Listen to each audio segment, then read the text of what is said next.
Aujourd'hui, je vais vous emmener au cœur de l'une des plus vastes zones humides de France. Un lieu où l'histoire humaine s'entrelace avec une nature d'une richesse inégalée.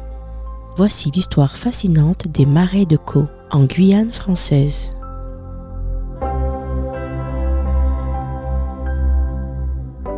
À 90 km au sud-est de Cayenne, les marais de Caux s'étendent à perte de vue sur près de 94 700 hectares.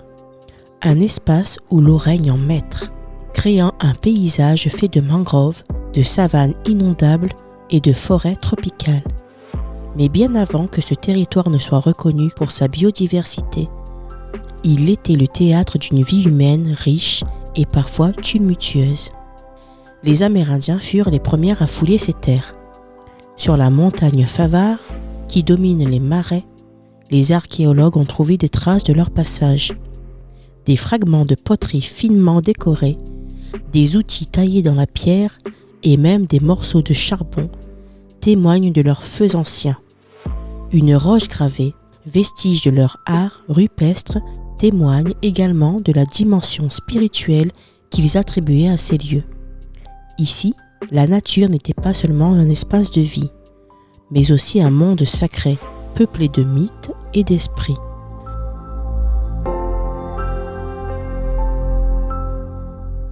Avec l'arrivée des Européens, tout bascule.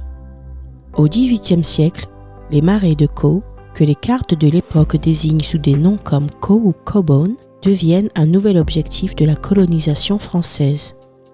En 1783, un homme, Jean-Samuel Guisan, se lance dans une entreprise titanesque, la poldérisation des terres le long de l'Aprouague. L'idée est simple mais ambitieuse. Drainer ces marais pour les transformer en terres agricoles. Ces efforts, bien que courageux, se heurtent à la force indomptable de la nature. La région reste un défi pour ceux qui tentent de la domestiquer. Avec le temps, le village de Caux émerge doucement. Les habitants y vivent de pêche et de chasse, en harmonie relative avec leur environnement. Mais à mesure que le XXe siècle avance, un changement s'opère. Une route relie désormais le village de Roura, facilitant les échanges. L'écotourisme fait son apparition, offrant une nouvelle opportunité économique et un lien avec le reste de la Guyane.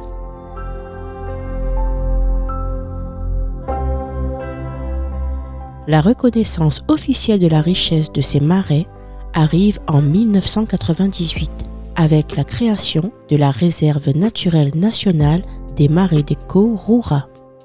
Cette décision marque un tournant décisif dans l'histoire de la région. Désormais, ce territoire unique est protégé et ses écosystèmes préservés. Les marais abritent une faune exceptionnelle. Ici vit la plus grande population française de caïmans noirs, ces géants des eaux pouvant atteindre jusqu'à 5 mètres de long. Dans les cieux, une avifaune variée survole les étendues des eaux. Hérons, ibis rouges et autres espèces rares font le bonheur des observateurs. Dans les sous-bois, des mammifères comme le jaguar et le lamantin, discrets et insaisissables, trouvent refuge.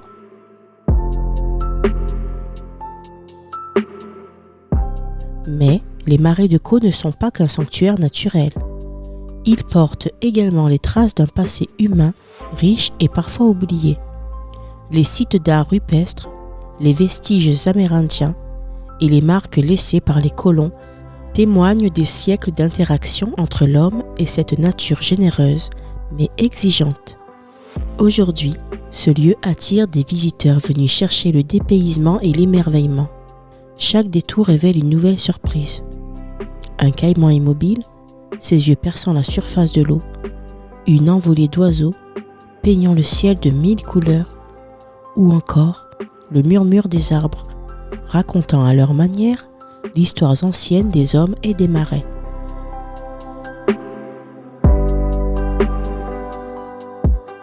Les marais de Caux, joyaux de la Guyane, ne sont pas seulement une réserve naturelle.